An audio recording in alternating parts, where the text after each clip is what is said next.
Hello my friends, it's Ebird Online and I'm back with another video. And today I'm going to do something a little bit different, and it's something I've been promising you guys for quite a while. Now for some strange reason I managed to miss the entire season 6 with Colt and Larissa.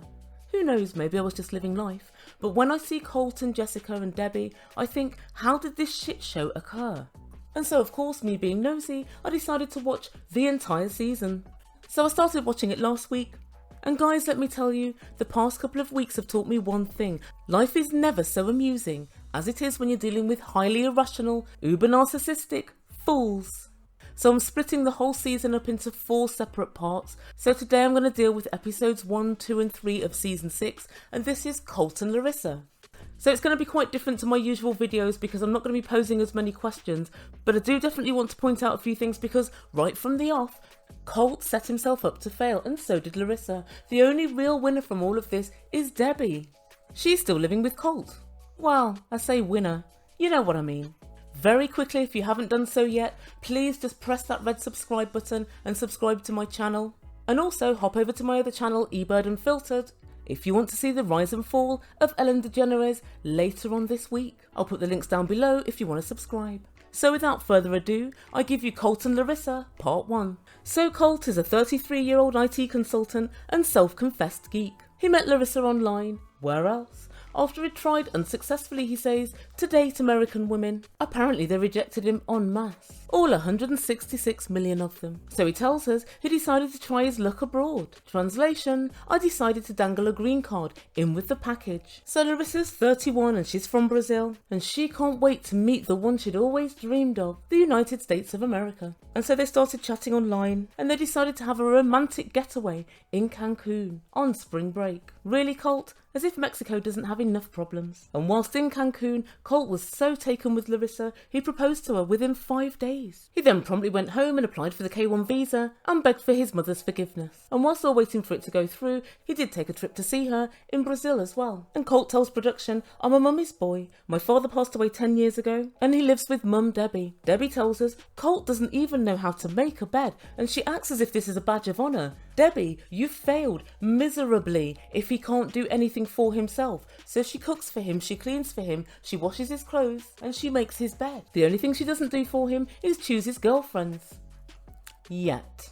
And so the first real connection we see of these two guys on screen is when they're on Skype and Larissa's K1 visa has been approved. Colt has apparently booked a ticket before she's actually received the K1 visa. Who does that? And Larissa states in no uncertain terms she wants to get to the USA ASAP. And so her flight is the following day, and Colt says to her, have you got your K1 visa yet? And she said, no, it didn't come. What I want you to do is rearrange the flight for a few hours later. Colt isn't having any of it. He said, well, we may as well just do it for a few days because the simple fact of the matter is we don't know when it's going to come, we're at the mercy of the post, and so the expedient thing to do is to book the flight for a few days' time. And guys, this was the first window into how goddamn unreasonable Larissa can be. That obviously makes sense. She's lived in Brazil for 31 years. What difference does a couple of days make? But oh no, she argued and argued. She wants him to book a flight straight away. Colty, you are rich. You can afford. Wrong and wrong again. And Colt actually said, I think Larissa has a false view of how rich people in America are. No, Colt, you've intimated you have more money than you actually have, in a desperate attempt to lure the girl over. And now you've done so, you're more than just a little bit worried. You're right to be. And at the end of the phone call, Larissa sulkily said, bye. And Colt said, she seems a little distant. Colt, she's in Brazil. So next time we see Colt, he's gone to see his cousin John and his wife. He tells them all about Larissa, and it seems that they're more than just a tad suspicious. And they both sat there and questioned him and said, how long have you known her? And what do you love about her? And Colt answered dutifully, and then they said, marriage is so difficult, it's so hard. Bore off. And his cousin John says to producers, I'd love to get to know Larissa more and see if she's legit. Translation, she's a gold-digging Brazilian hoe. Contextual translation, I can't believe he's managed to pull a girl fitter than mine. And in case you're thinking that Ebird's a bit suspicious, this was demonstrated in the very next sentence, because to producers, John said, maybe she's not into looks. Maybe he has a 12-inch penis, who knows? Maybe she's a little bit kinky and wants a geek with glasses. John, you're the kind of cousin that when your auntie says, we're popping over, You have to check if you're coming or not. You're the kind of cousin who forces you to go out when you know that they're visiting. It seems to me you're more than just a tad jealous.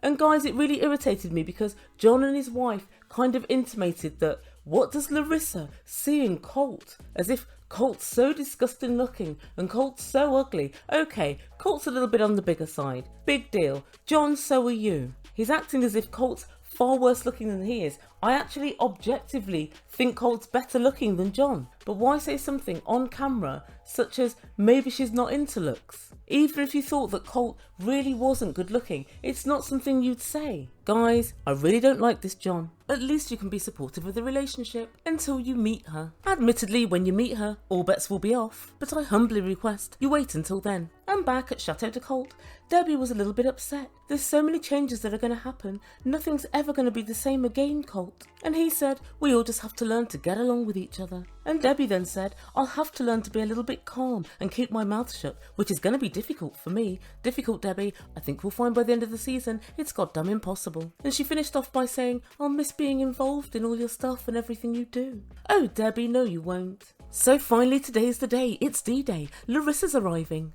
And Colt drives to the airport to pick her up. And when she finally arrives, Larissa's dressed in $12 worth of the finest boohoo garments. You know the ones, girls. If you like leather, you're gonna love pleather. And she walked through customs. And she said, hi, Colty. And she said, where are my flowers? And Colt was genuinely perplexed. But Larissa helpfully fills us in. She thought he would have met her with chocolates and flowers. Larissa, I'll take your chocolates and flowers and I'll raise you 1K1 visa, 1 holiday to Cancun and 1 flight to Las Vegas. So on the way back to Colt's house, Larissa's eagerly looking out of the windows. And the further they went, the more disillusioned she became. Larissa assumed she'd walk out of the airport and straight onto the strip. There's Caesar's palace. But alas, all she could see were suburban streets and suburban houses. And Larissa said, where is the Vegas of the movies? I thought it would be big like New York. And then started the complaining. It's so hot. Why don't you have aircon, Colty? So guys, it's fair to say Larissa doesn't like Vegas from what she's seen so far, and she has a completely different view of what she thought Vegas would be. And she doesn't mind who knows. She's got an extraordinarily negative view of Vegas, and she hasn't even met Debbie yet. So they pull up to the house, and you can tell Larissa's surveying it, and she's wondering, why am I in suburbia? Oh, Larissa, nothing says suburbia quite like Colt does. Where did you think he'd live? On the top floor of the Four Seasons, no doubt. And when Debbie and Larissa hugged, it was quite an emotional moment. Debbie was in floods of tears. She said, I'm so happy for you guys. But she wasn't. She was crying for the loss of Colt. They really didn't seem like tears of happiness. And at this point I really did feel sorry for Debbie. Obviously your children will grow up, meet somebody and move out. But I think unfortunately for Debbie, she hadn't seen it coming with Colt, and all of a sudden he's met someone online, he goes to see her, he comes back, he's engaged. And she's had no chance to build any bond or even meet her, so that must be a very difficult scenario, I think. I wouldn't imagine it's easy. And so Debbie said, how do you like Vegas? And Colt clued her in on the fact that Larissa was none too happy with Vegas. And Larissa said the house is really small and there's no furniture in the living room, and it was quite strange, it's completely bare. But apparently Colt and Debbie decided they were going to leave it bare so Larissa could decide which furniture she wanted. But guys, what have you been sitting on? It begs the question, it's so bizarre to me. And Larissa said the house is nice but it's a little bit small. And then it got slightly worse when Larissa said, I think in time we'll move to another house with a pool and a bit more biggie.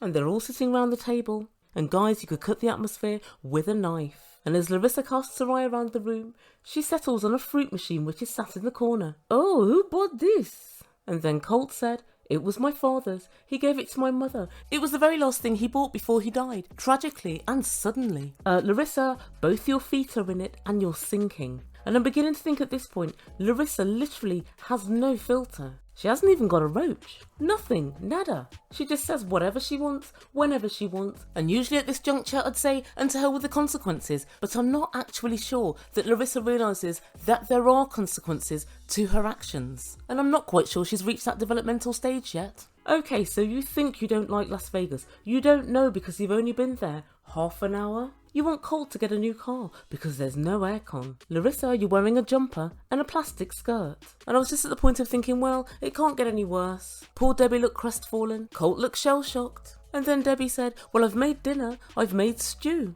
And Larissa just turned and gave Debbie a withering look and said, I will eat when I'm hungry. No, thank you. No, it looks lovely, but I'm just not hungry. And I was trying to think, what would I do in that situation? I don't want to eat and I'm being offered food by my prospective mother-in-law, unless I'd gone to some country where they eat bugs or maggots or something that I knew I really couldn't eat. I'd just bloody eat it. Or I would just say, I only want a tiny bit because I'm not massively hungry, but it looks absolutely gorgeous, and I'd eat all the time given. And as we all know, offering food to a stranger or someone that you've just met is part of elementary hospitality.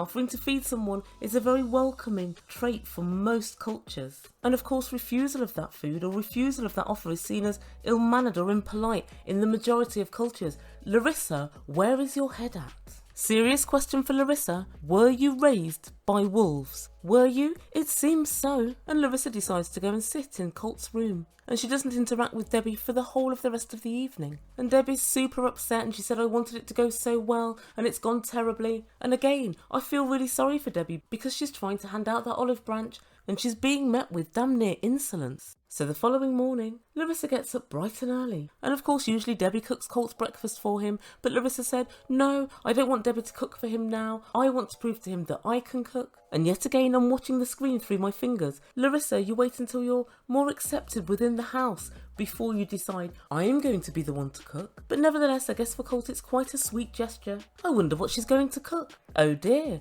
by the look of it, catsup on toast. Oh Larissa, it really doesn't look great. She's cooked 3 egg and tomato sandwiches and there's 2 apples sitting on a plate. It looks neither tasty nor appetising. And Debbie said, you'll have to learn what Colt likes to eat for breakfast in the morning. And Larissa said, well, I want him to be more healthy from now on. And Debbie was being more than just a little bit mischievous when she said, Colt, what would you like for breakfast tomorrow morning? Debbie, you don't need to ask him, the Ebird can answer, not this dog crap. And that's where we leave things for the first review. So we all know that this relationship doesn't last the distance. But what I want to talk over is why I think it was doomed right from the word go. So the first reason is, quite inexplicably, Larissa is a very high maintenance woman. Somebody should tell her wardrobe. And she's actually said to Colt a couple of times, you're American, you're rich, and Colt knows good and well he hardly has any money. So ostensibly, you're heading for a fall. The second reason is, it's going to be really difficult for it to work with a 31-year-old and a 33-year-old living with Colt's mum. Now, if Larissa had been 19 or 21, possibly, but she's an actual adult, careering towards middle age, and she's got very definite ideas of how she wants things or what she wants. And so that trio was never ever going to work out. Each one of the trio thinks they rule the roost. And then finally, we have John the hater. And so Colt's cousin John is very sure that Larissa's nothing but a grifter. And I think she is, but she could well be a grifter in love. Stranger things have happened, but Colt, fresh out of literally no relationships previously, has told everyone, yep, we're getting married, this is it, this is the one. And he would have been far better off saying, well, I'm going to get her over and we'll see how it goes, and if we end up getting married then we do, and if we don't, you know, it's no big deal, just to take the pressure off. But the pressure is at 99. And she's just walked into the country. Colt, you're a fool to yourself. Larissa, somebody should have taught you how to keep a civil tongue in your head. Now, I do actually think a lot of the things that Larissa says are tongue-in-cheek, but that's only really from seeing her this season. If people don't know you, Larissa, you have to be respectful of where they live, of how they live, of what they cook for you. She doesn't have basic manners or basic home training. And if one of my brothers brought this girl home, honestly, it would be a case of return to sender. So guys, let me know what you think. Was this doomed from the word go? I think it was. So that's everything for this review. Please don't forget to subscribe and to like and to share and all that good stuff. Definitely don't forget to hit the like button. And I'll see you very soon. Thank you so much for listening. Ciao for now.